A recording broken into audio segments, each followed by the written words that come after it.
একজন পুরুষ যদি পরকিয়া করে তার শাস্তি কি? পুরুষ যদি পরকিয়া করে কিংবা নারী পরকিয়া করে শাস্তি একই।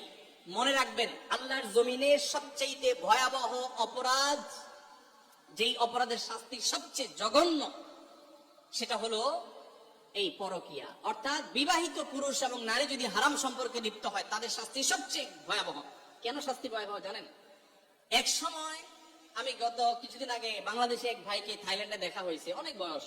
ওনাকে জিজ্ঞেস করলাম বাচ্চা কাচ্চা কয়জন, বললো যে 2 জন। তো বললাম এত কম বাচ্চা কাচ্চা ওরা দিদি নিতে দেখলাম। বলো না ভাই, এক সময় আমাদের এই দেশে থাইল্যান্ডের কথা বলছেন যে সন্তান বেশি নিলে সরকার পারমিট করতো না, 2টা বেশি পারমিশন দিত না। আর এখন সরকার উল্টা বরং সন্তান বেশি নিলে আরো আটা দেয়।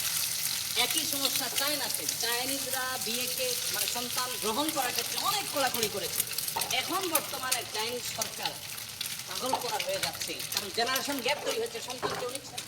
ইতালির একই অবস্থা, গোটা পৃথিবী আজকে সাফার করছে এইগুলোর কারণে। কিগুলোর কারণে? এই বিবাহ বহির্ভূত সম্পর্ক যত বেশি কোন সমাজে চালু হবে, সেই সমাজে মানুষের জন্মের হার কমে যাবে। মানুষ বিয়ে করবে না, ওই অবৈধভাবে তার চাহিদা পূরণ করবে এবং সন্তান জন্মের হার কমে যাবে, ওই ভয়াবহতার দিকে চলে যাবে। এজন্য এটাকে হারাম করা হয়েছে এবং মৃত্যুদণ্ড এটা শাস্তি।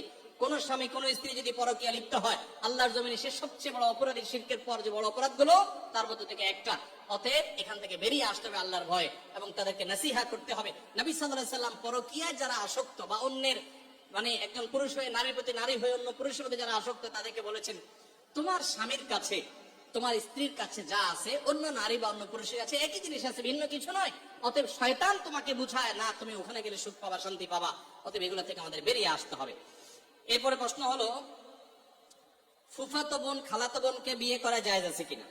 ফুফাতো বোন, খালাতো বোন, চাচাতো বোন, মামাতো বোন, এদের সবাইকে বিয়ে করা জায়েজ। আর যাদেরকে বিয়ে করা জায়েজ এরকম বোন যারা আছে, বিয়ে করা জায়েজের আওতায় পড়ে, এদের সাথে পর্দা করা ফরজ। অর্থাৎ তাদের সাথে আপনি পর্দা ছাড়া কথা বলবেন না এবং কোন প্রয়োজন হলে কথা বলবেন পর্দার আড়াল থেকে, এবং তাদেরকে বিয়ে করা সেটা কি আছে? জায়েজ আছে। আমি এবং